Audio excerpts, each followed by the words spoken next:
Hello ladies, my name is Arielle Mikkelson and I'm a Christian life coach for women.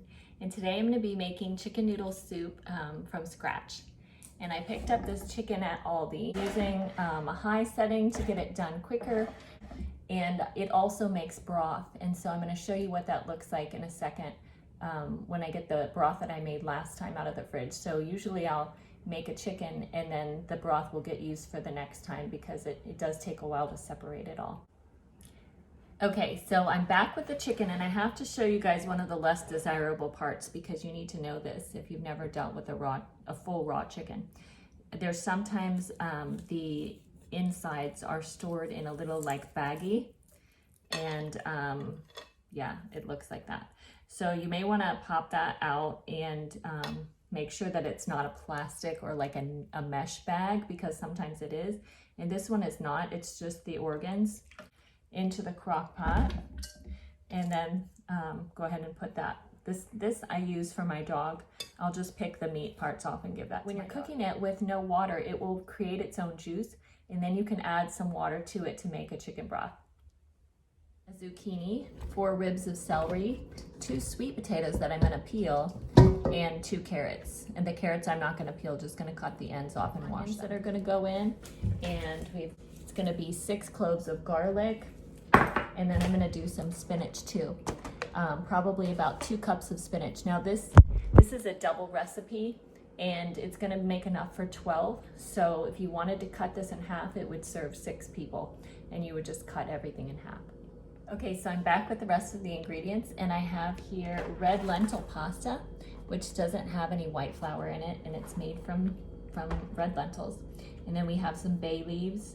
We're going to put 4 bay leaves in, and some rosemary. I have some fresh thyme, and you can use, canned or fresh, and then cayenne pepper and this Himalayan salt.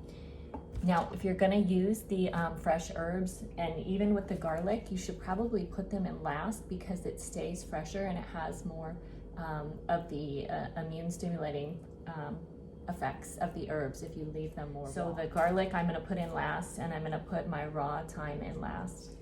And also the spinach. The spinach should not get overcooked, so we're going to put that in at the end too. When it's all already heated together, just throw that in at the end before serving.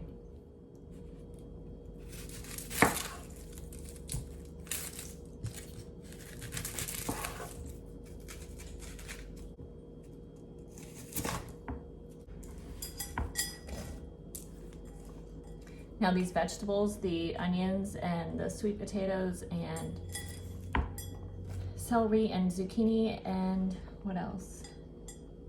That's it. Those are all going to get sauteed. And the reason I like to saute them in some oil, coconut oil usually, or olive oil or butter, is because then they will keep their fresh al dente texture rather than becoming more mushy like they would if you cook them in the crock pot. Or if you even just let them boil on a stove, they will become, it's harder to keep an eye on when you want them to be done. I'm not saying it can't be done, but it's just easier to saute them until they're the right texture and then throw them in at the end.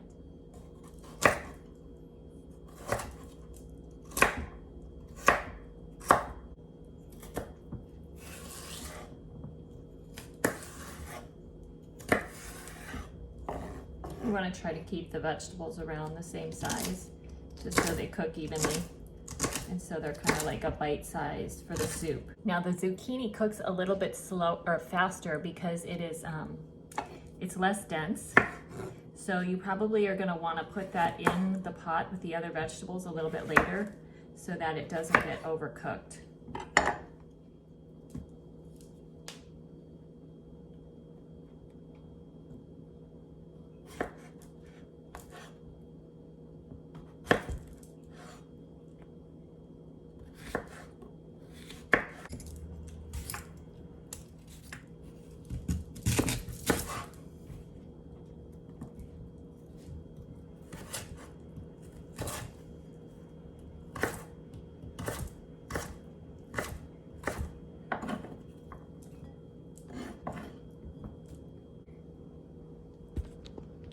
Okay, so that is done, and now I'm going to put my garlic aside in a little bowl, and I'm gonna pull my thyme leaves off Where are they? Oh, they're here they are. I'm gonna pull those off and keep that on the side so that when the vegetables are all done and the broth is simmering with the vegetables in it, waiting for the chicken, we will throw this, the thyme, and the spinach in last.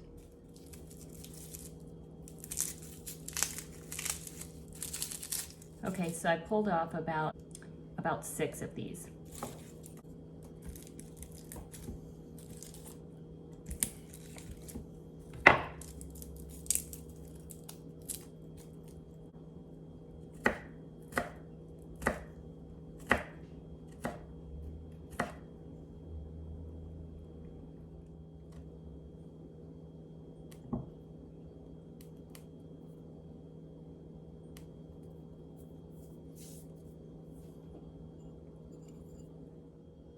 Okay, so this is the chicken broth I made last time that came out of my chicken when I cooked it.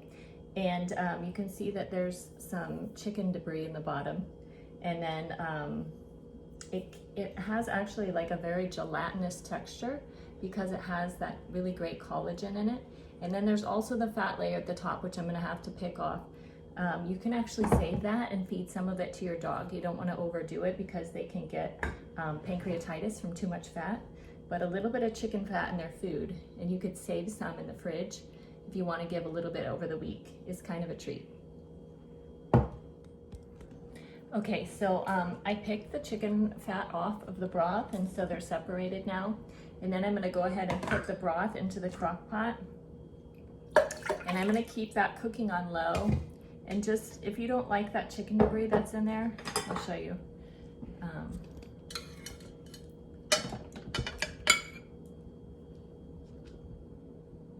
Okay, if you don't like that, you can pick it out and just take your spoon and spoon it in with the fat keep it for your pets if you have them. Okay, now I'm going to go ahead and add the spices to my crock pot and see how that is. It's always better to do a little bit less and you can add more later. Okay, so 1.5 tablespoons of salt. I'm going to do 1/2 tablespoon of rosemary, and this is dried, so this goes in now instead of at the end.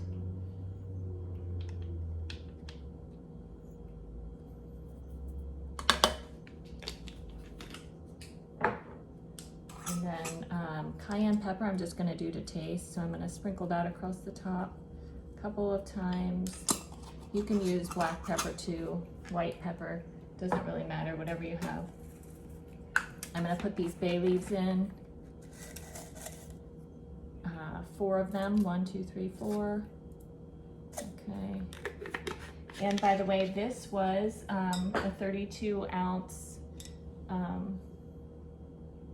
jar of chicken broth. And so I'm going to use 2 of these. And then if you decide that you want more liquid, you can always add water. So some water, and it may require a little bit more salt. Making soup. Okay.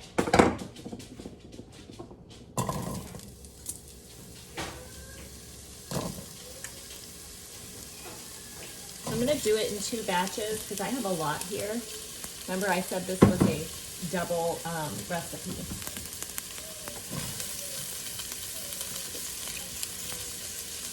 And as soon as they get cooked, they're going to go into the other crock pot that's on the other counter.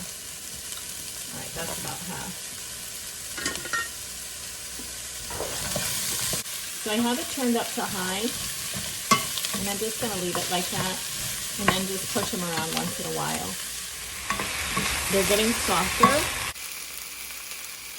Okay, so now that these are, I would say, halfway cooked, I'm going to add the zucchini because it does not take as long.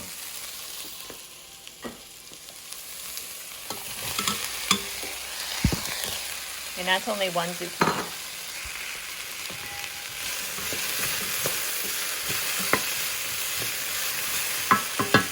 I'm going to turn it down to 3 and just let that steam in there a little bit.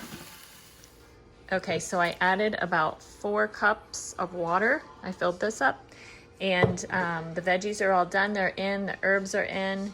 We're just going to wait for the chicken to be fully done and the the herbs that we're gonna add, and then also the noodles, which I'm just gonna cook the noodles according to instructions so they're al dente. And then I'm gonna add those in later. You get more. It smells amazing, doesn't it, babe? Mm-hmm. Okay. So then I'm not gonna put this on yet, but what you would do is just go ahead and put the spinach on top and just let that wilt a little bit. It should only be in there for about 10 minutes before you eat. And my son is not home yet, so I'm not gonna put it on yet. But that's it. It has sweet potatoes, chicken. It's not just your average chicken noodle soup. Zucchini. Okay. So if you like this video, please click like and subscribe to my YouTube channel. And also linked below, I will have a link for private one-on-one coaching and my private women's Facebook group. I'll talk to you guys later. Bye.